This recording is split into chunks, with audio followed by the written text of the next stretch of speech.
Welcome to BYJU'S IAS, and as usual, a very warm welcome to our weekly roundup of international events. In this specially curated program, meeting the requirements of the aspirants of civil service examinees, we try to survey whatever is happening in countries near and far. We try to make you aware of the incidents, the issues, the individuals which matter. And of course, as usual, our effort always is to relate all these developments to how they impinge on India's national interest, how the power equations among major powers are changing, and how we should react to them. We must understand what is happening, we must refresh our memories, and we should not let anything small or big miss our attention. That is the essence of preparing well for competitive exams.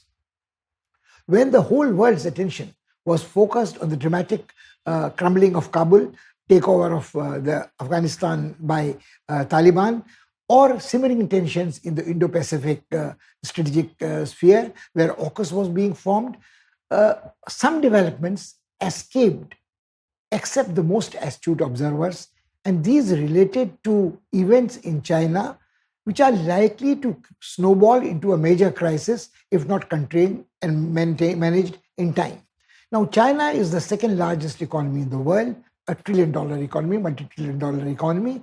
Although the gap between the Chinese economy and the US economy still is considerable, but the Chinese leaders believe that by the time they celebrate the centenary of their revolution, they would be number one economic power as well as the number one political power. They would be the numero uno in international affairs. But this ambition cannot be realized if the economic development of China doesn't match its ambitions. Now, this is where the developments in recent past cause some apprehensions. Some economists have already started suggesting that what we are witnessing is the meltdown of the overstretched, overheated Chinese economy. There had been doubts about it, that the statistics which Chinese were handing out to the world about the state of their economy bouncing back after the COVID disruptions were not particularly credible. But what has happened recently is an extremely interesting situation among one of the largest construction companies, infrastructural development companies in China, Evergrande, facing a major debt problem. This company has a debt burden of over $300 billion, US billion dollars, and it has declared that it is not in a position to pay back, forget the paying back the principal, paying back the interest on the bonds it had issued, the loan on short-term high interest rate it had taken over. And if it defaults, it is going to create ripple effects which are going to impact the whole world. And why is this? Is something very, very important is that as the COVID pandemic displayed to the world, exposed to the world, that the whole world depends on productions in China, not only by Chinese companies, but by foreign companies which have set up productive units there, and the supply chain for strategically important things from mobile phones to electronics to cars to automobile parts, the chips are coming from China. Now, there have been doubts about the Chinese economic growth, that how it has been only sustained because of violation of environmental laws, because of exploitation of labor laws, because of having a legal system which allows them to take many shortcuts which the Western countries can't. But the multinational companies have been turning a blind eye to this. They have been making token gestures about the exploitation of labor in China or the mistreatment of minorities in Xinjiang province, the Uyghur Muslims, but nobody has really bothered to question because their own welfare depended on the health of the Chinese economy.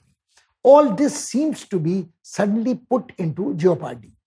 Now, some may raise the question that Evergrande doesn't affect the rest of the world. Most of its operations are confined to the mainland China. It is building 1.4 million housing units. Is a major order. It employs hundreds and thousands of people. But what is creating some disturbances, some turbulence in Chinese economy is that if this company defaults on its debt interest repayments, it would create ripples which would be difficult to control, because this company had stretched itself very fast. That its exposure to major Chinese banks, in some of them it had also a shareholding interest, is major. The ratio or the percentage of the non-performing assets of the Chinese banks has spiraled alarmingly in recent past. And if such companies pan up, belly up, then what happens to the banking system? Now, the China follows a very interesting economic system where it is state capitalism, where some high-flying individuals had been encouraged, given a long rope to compete on their terms in the open market and get the better of the foreign multinational companies. Some of them had succeeded in doing it. One of them was Alibaba, Jack Ma's company. There was another company called Huawei, active in the technology of electronics, telecommunications, and these were major names globally. Now, the Chinese had a problem. While they had allowed a long rope and given a space to these Chinese entrepreneurs to compete on their terms with the major companies, they were very happy that hundreds of them were figuring in the Fortune 500 every year. As long as the Chinese economic growth rate was high, this could be sustained. But suddenly the Chinese government was conscious of the fact that some of these entrepreneurs who had tasted the fruits of free market were getting too big for their boots. They were having ambitions of influencing, if not immediately in long distance, the politics in China, and they wanted more and more freedom. And their argument was that they would grow big. But Chinese were following a model of state capitalism where these companies were free to compete elsewhere, but within China, they had to not cross the red lines and follow the strict diktats of the Communist Party. So whenever somebody was flying too high, like Jack Ma, they were immediately brought down to their feet on earth, and the banks made it very clear to them that their support would be withdrawn. Now, the same thing is happening to Evergrande at the moment. Now, Evergrande also made the mistake of asking its employees to put some of their savings, again, billions of dollars, from their savings and their retirement funds to bail out the company in past. It is in no position to repay these debts, these loans raised from its own employees also. More troublesome is the issue. Its operations more or less appear in hindsight to be some kind of a Ponzi scheme. The Ponzi scheme was, of course, associated with the name of a mobster of the Italian origin who in 1920s had this pyramid scheme kind of a thing, that as long as you can promise investors high returns on their investments, you don't worry about what is happening to the money. The investors risk their savings, risk their money, and this game worked perfectly as long as they are gullible people putting in their investment money. The moment the growth of the company stops, it defaults on payments, either of interest or dividends, then the whole house of cards crumbles down immediately. This is what seems to have happened to Evergrande. Not only its workers are agitating, but the people, 1.4 billion people who had paid advances for their dwelling units, have not been delivered their residential apartments, and they are grumbling about this. The company had received their money, invested in future projects without completing what it was supposed to give according to a time schedule. Now, once suddenly the company finds under pressure from all parts, the banks are asking for the loan repayments, interest repayments, bondholders are doing the same offshore, and the Chinese government has made it very clear that it is not going to bail out a company which has not performed very well. The workers have started on a sit-in in the headquarters of the company, and everybody is wondering. The share prices of the company have fallen suddenly 45% or more in some cases in the past weeks. The company at the time being has assured that it will not default on at least the interest payment to its debtors at home in short term. But this doesn't reassure anybody. Now, if this happens, it will require a major rethink on the part of the Chinese government, how it expects its economy to recover in the post-COVID period, and what will be its impact on the rest of the world. This is what we will discuss with you this time. And not only China, we will take a look at emerging, not meltdowns, but emerging economic crisis in United Kingdom, in our neighborhood, in Sri Lanka, and try to foresee whether this kind of a thing can probably cause a major headache for international politics in coming weeks.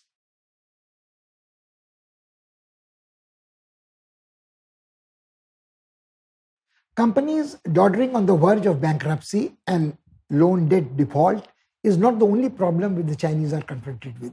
The Chinese leadership has also to worry about the energy crisis.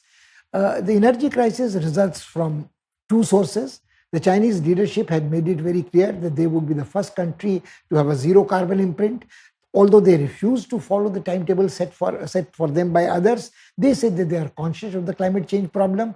They would reduce their dependence on fossil fuels, and this has resulted in an inevitable slowdown. They have stopped using coal-fired electricity generation, at least cut it down sizably, and this has resulted in shorter working hours in factories, people being forced to look for alternative sources of energy to heat their houses, do their work. There have been very disturbing reports from North China, the Northeast China, where the temperature often comes below 0 degrees Celsius, people eating their breakfast with flashlights, torchlights, shopkeepers using generators. But even if they use generators, they have to use some fuel or the other. The government is very strict about imposing its timetable to cut down energy use based on fossil fuels. But this is bound to have effect on China's rate of economic recovery and growth post-COVID. So right now, the issue is confined to the North and Northeastern China, but sooner rather than later, this is going to impact on other parts of China also.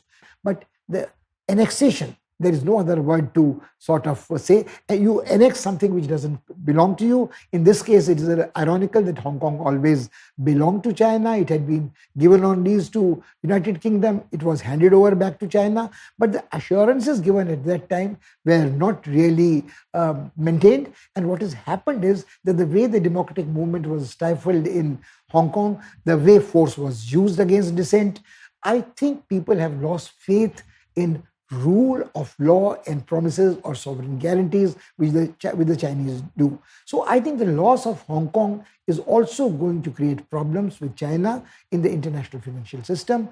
It can't use this small island as a place where from it could have another revenue channel so to come. So China has this in mind. Chinese leadership has also made some other policy statements which will have a long-term impact on its economy. Like for Xi has said that nobody in the individual or a venture capitalist in the private sector would be allowed to profit from educational business. Now, we should not forget that China very rapidly caught up with the West because there were private entrepreneurs who established small tutorial businesses to teach English, to teach soft skills, which would allow Chinese in a hurry, especially the younger generation, to acquire the language skills, the soft skills, to compete in the open market with them. This promoted tourism, this promoted an understanding of how Chinese lived, and nobody bothered about that whether this was confined to Hong Kong, especially economic zone, but as long as they could communicate with the English-speaking Chinese, and the Chinese at a rapid rate reduce the gap between them and the English-speaking Indians and others, the Filipinos, etc. Now, what happens is that some of these companies, which are troubled at the moment, acted also as venture capitalists. They invested in startups and unicorns in third countries. Like in India, Alibaba supported a whole lot of young people who were coming out with new startups. How will these startups be affected if the Chinese companies have a problem back at home? Now, these are the issues which we have to think carefully through.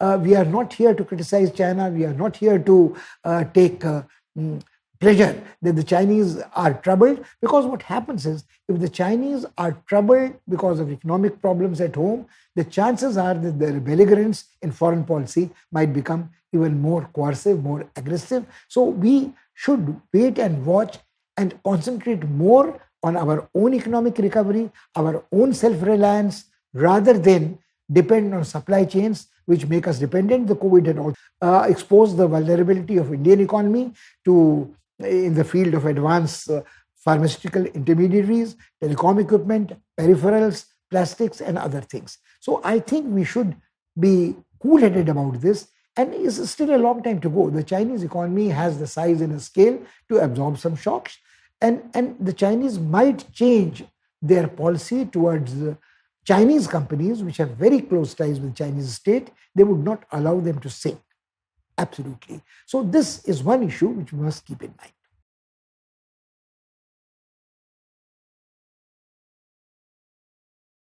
It is not only China which is facing an economic crisis of sorts. Other countries, for instance, Britain, United Kingdom, is also faced with an economic emergency of sorts. This again is related to fuel shortages. What UK is confronted with is petrol pumps running dry, consumers going to petrol pump for panic buying, and this leading to petrol pumps running totally dry. The government is at one level, it has poo-pooed and said there is no crisis. It is a conspiracy to defame the Prime Minister and the present government. To prove the point, the Prime Minister goes on long distance trips and leaves the management of this crisis to his colleagues. But the problem is that the consumer knows where it pinches. The doctors have been forced and other workers in the National Health Scheme to say that they should be treated as a priority consumers and customers, and they should be given fuel on a priority basis. The companies, the petroleum companies say that there is no fuel shortage. It is only the shortage of truck drivers who are failing to transport the fuel in time to the petrol pumps. Call it what you may, the shortage is very real, and the government has not deployed the army but was constrained to ask the army to stand by. It keeps insisting it is a small problem caused by the shortage of truck drivers. But the more fundamental issue is that how this fuel shortage, even in short term, is affecting the economy. The prices of foodstuff have skyrocketed. The people are facing shortages of medicines. People are facing shortages of other consumer stuff which they are used to. Let's not forget that during the COVID, there was a rush on toilet rolls. So every small things in a consumer society which the people are used to, it suddenly brings out the worst in the human nature, and the hoarding instinct and the black marketing instinct takes over. So this is what UK is facing. People are also raising the question that what has caused the shortage of truck drivers. Britain needs on an average day some 300,000 truck drivers to maintain its supply chains. Right now it is facing a shortage of 100,000 truck drivers. How has this sudden shortage emerged? People are reminded that it is the short-sighted, hasty decision about Brexit without preparing for a post-Brexit life in Britain that this has resulted.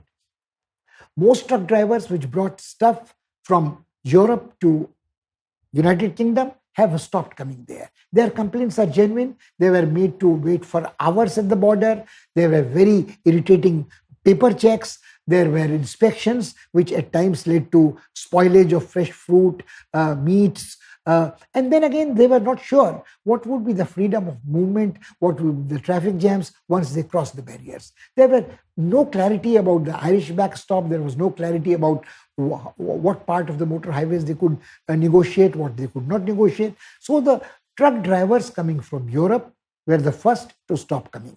Then the problem was what the solution which is being proposed by the British government at the moment is laughable. It is preposterous. They have said that to cope with the crisis, we are going to issue 5,000 temporary visas for 3 months for truck drivers from other European countries like Poland and Germany to come and help Britain tide over this crisis. Now, it is laughable for the simple reason that the shortage is 100,000 drivers, and what the government is proposing is temporary visas for truck drivers for 3 months, 5,000. There is no match between what is required and what is being proposed. We must also see the fundamental reason of the shortage. The shortage of truck drivers results from other causes than Brexit as well, although Brexit has aggravated it mostly. The image of the truck driver's profession is not a very good one. It is not a profession in which young Britons want to enter. The entry qualifications are pretty expensive to acquire. It is not like in our country that anybody who has a learning license pays some money to the authorities and gets a professional commercial driving license, or the truck driver trains his conductor attendant and he takes over the keys and becomes an experienced truck driver. You have to have special qualifications to drive heavy duty trucks, especially if you are carrying inflammable material, dangerous material like petroleum or gas.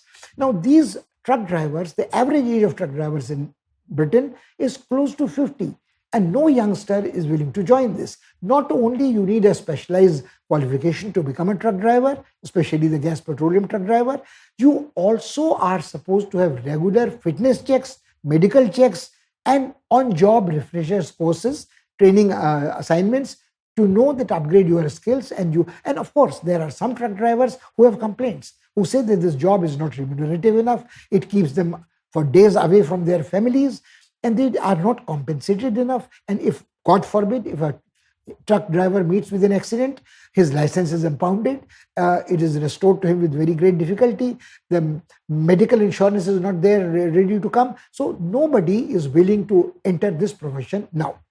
Now, the interesting part is that there is also an element of racism in the British government's response to the truck driver crisis. They are looking for drivers in Poland, they are looking for drivers in Germany. Now, they don't want to employ non-white, non-Christian settlers in this job. Now, some of the fears might be genuine. There have been cases in France and elsewhere where an asylum seeker, where a refugee, where a settler of long years standing has driven a bus or a truck over innocent bystanders on a mall road, but you can't live like that. The United Kingdom has also forcibly evicted long-time settlers from Caribbean and sent them back home. So there is this distrust of people of colored skin, non-Christians, although the majority of people who are manning National Health Service, the doctors, the teachers, belong to this category. But there is, when the truck driver crisis hit Britain, its first thought were Poland and Germany. Now, what is ironical, that Poland itself is looking for 100,000 truck drivers because it has a shortage. Germany is looking for 60,000 truck drivers because it has a shortage. Obviously, the British cannot look towards France because the truck drivers in France are extremely well organized, hardcore left-wing people. They have been creating trouble for President Macron also. Macron is facing an election, and especially in the context of the post-AUKUS relationship, the French feel very let down by the British, the Americans, and the Australians. So this Anglosphere unity is not going to be held out by any of the Europeans. There is no way this crisis can disappear. Christmas is likely to be not a very cheerful Christmas because this crisis will take some time sorting out, and British government will have to think through that how it responds to not only the truck driver shortage, post-Brexit, the overconfidence of Boris Johnson that things would be rosy. He never went into details. He just thought that the Americans will pick up the tab, the UK's trade with the USA would compensate for the EU. The EU is in a bad shape. EU would be bargaining from a strength of weakness. All this has not happened. Why should anybody from any European country, even an East European country, give up a security of an ill-paying job, maybe at home, leave the family and come for 3 months, 6 months of uncertainty and then kicked out of Britain? So this is what is something which Britain has to think through, that not only is fuel crisis temporary at the moment, but it's dependent on settlers from its erstwhile colonies, people of color, remains very great. It may keep reassuring itself that it has nothing to worry about oil energy, it has control of oil in the North Seas, it has big petroleum companies which have assured it that there will be no fuel crisis, but it is still dependent on food coming from Europe, it is still dependent from medicines, and it is still dependent on the transportation of these commodities within the United Kingdom. So this is going to be a major problem, and Britain cannot for long remain complacent. This also has given cause for Indian decision makers to rethink, because Indians thought also that once there is the relationship between Britain and European Union is broken, maybe Indians would have a larger share of the business pie with United Kingdom. It doesn't seem likely in the present circumstances that this is likely to happen.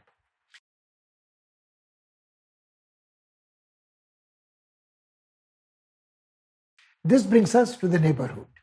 Sri Lanka, our immediate neighbor, has been constrained to declare an economic emergency. It suddenly was discovered that its foreign exchange reserves were running so low, they had plunged to such a depth, that it again was also facing a problem of paying an interest, defaulting on its loans, which had raised on the international market. And you can imagine the plight of a sovereign nation if it falls behind on its interest payment rates and so on. It is impossible to blame poor Sri Lanka for all this, because Sri Lanka's greatest foreign exchange earner was tourism, and tourism was hit so badly for the past 2 years that this revenue channel suddenly dried up. But to a certain extent, the grumblings of the citizen about mismanagement of economy should also be taken seriously. So bad has been the foreign exchange situation, although the Sri Lankan government said that there were enough funds for importing 2 weeks of supplies of fuels and other urgently required medicines, commodities, etc., it had to impose rationing. Not only it had to impose rationing about food stuff, the prices were skyrocketing of milk powder, of milk, of sugar, of cooking oil and things of that kind. It also had to cut down on the import of fertilizers, and it had to give charge of the rationing ministry to a senior strict general to see that there was no black marketing, there was no hoarding. Now, this is a common human tendency that whenever there is a shortage, people tend to panic buy, people tend to hoard things, hoping that the prices will increase, improve, etc. But this is something which Sri Lanka cannot afford under these circumstances. It is barely on the path of economic recovery. It was barely on the path of economic rebuilding after it had gotten rid of the threat of the Lette terrorists, gone over the trauma of a long-drawn civil war. It was being cornered for its human rights violations. It was being criticized for the dynastic rule of one particular family. It was being criticized for getting very close to the Chinese. I think we cannot deny that it was this mindset that the Chinese friends would bail them out of any economic trouble that led to a mindset which contributed towards inadvertent mismanagement of the economy. There was a complacency. In past, the Chinese did extend loans of billions of dollars to Sri Lanka, but the Sri Lankans forgot that this aid or this loans did not come without strings. The Chinese were extending these for strategic purposes, whether it was a multi-billion-dollar project at the Hambantota port, whether it was a reconstruction and upgradation of the Colombo port. Now, in both cases, the Chinese extracted their pound of flesh by getting extraterritorial rights over, almost sovereign rights over these territories, and the country was constantly getting burdened by the external debt. So this debt trap, which is associated with Chinese aid, the Sri Lankans were facing it. This is complicated by the COVID crisis. This is complicated by the turbulence in the tourism industry all over the world. And this has led to this situation. Again, there are aspects of this economic crisis which are almost an emergency.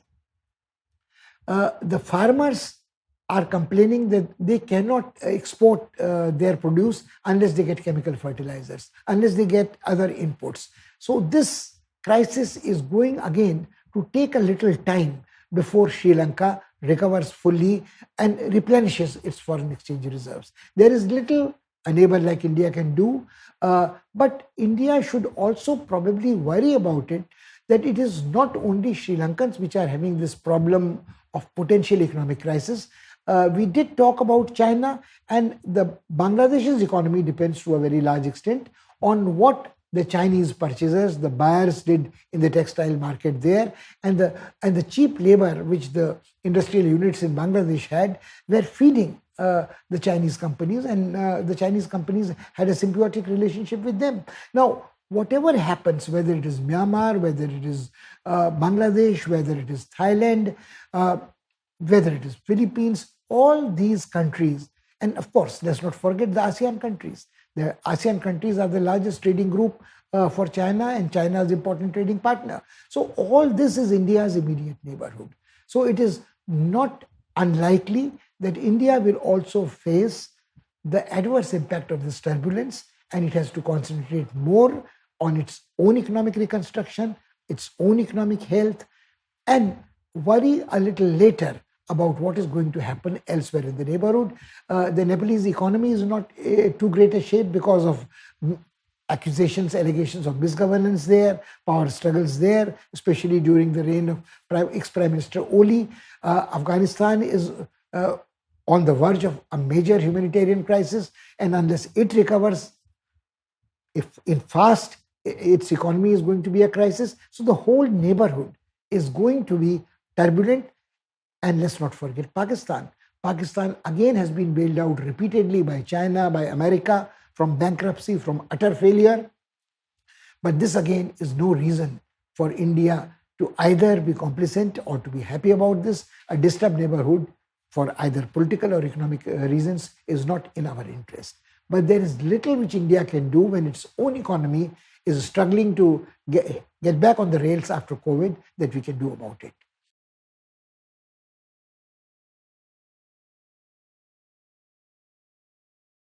So keep this in mind. And we have one word of caution and one advice to you. When you think about this, we have talked of China, we have talked of Great Britain, we have talked of Sri Lanka, we have talked of the impact it is likely to have. China's meltdown, if it is, one hopes it's not a meltdown, the ripple effect will be felt in ASEAN countries, in Thailand, in Philippines, in Myanmar, in Bangladesh, and of course, Afghanistan and Pakistan remain there always. But these are not the only countries which are having these problems. Even the largest economy in the world is facing economic problems. The Republicans, if they carry out their threat, they might stop the money which is at the control of the government, and the government will have to work on an economic shutdown situation. In past also, this kind of partisan threats have been held out, but they have been sort of remedies have been found in time. But this is no guarantee. So if the US economy, the US administration has a shutdown, if the US economy doesn't recover fast, if the US economy has to worry about dissensions within the polity, then it is also likely to impact. Countries in Latin America have the same problem. There is, fortunately, not such a bad situation in Canada, in the North America, but you see all countries everywhere in the world, people were so focused on political crisis, strategic problems, that they neglected the emerging threats in the realm of economy. This is what we should protect ourselves. Think about it. Revise whatever we have talked to you about. Till we meet again next time. Goodbye and thank you.